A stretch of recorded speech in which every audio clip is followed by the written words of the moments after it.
এখানের ওয়েদার দেখো, কখনো বৃষ্টি পড়ছে, কখনো হাওয়া হচ্ছে, রোদ ওঠেনি এখনো। তো দেখো এখানকার ওয়েদার।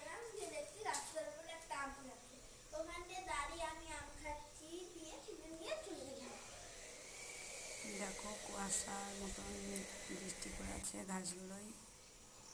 আর হয়তো ভাববে রোজ আমি ফুলের ছবি তুলি, তো নিজের হাতের ফুল লাগানোর ছবি তোলার মজাই আলাদা।